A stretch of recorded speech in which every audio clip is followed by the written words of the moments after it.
Alright guys, sa mapagpalang araw sa inyong lahat, meron tayong reaction video dito kay Rob Trip. Taiwan lockdown. Ayan, lockdown na dahil sa tama ng bagyong Kongray. At panoorin po natin yan. Ito ang isang nagsara ang mga pangunahing establishmento sa Taiwan kasabay ang pananalasa ng bagyong Kongray. Ang tinuturing na pinakamalakas na bagyong tumama sa bansa sa loob ng 30 taon. Ayan, dito sa Taiwan. Alright? Another part to do, let's do watch. Ayan, grabe ang lockdown sa pagtama ng bagyong Kongray. Ang pinakamalakas na bagyo na dumirekta sa Taiwan sa loob ng halos 3 dekada sa silangang bahagi ng isla kahapon. Agad na sinuspindi ang pasok sa mga eskwelahan at trabaho at nagkulang ang mga supply sa mga pamilihan habang naghahanda ang milyon-milyong residente sa bagyo.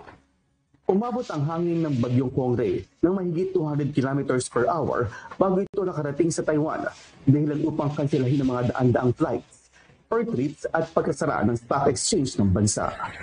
Naitala ang isang nasawi at mahigit 70 nasugatan dahil sa bagyo. Isang 56 na taong gulang na babae ang binawian ng buhay. Ayan, ang lakas ng bagyong Taiwan dahil sa pagtama ng bagyong Kongray. Na mabagsakan ng puno ang sasakyan nito. Nagdala rin ng power outages sa kalahating milyong bahay ayon sa Taiwan Power Company. Naglagay ang Taiwan ng 36,000 sundalo bilang paghahanda sa mga posibleng rescue operations at inilikas ang 8,600 residente mula sa mga delikadong lugar. Inihikayat ni Pangulong Lai Ching-te ang mga tao na manatili sa kanilang mga tahanan para sa kanilang kaligtasan. Axis Salema.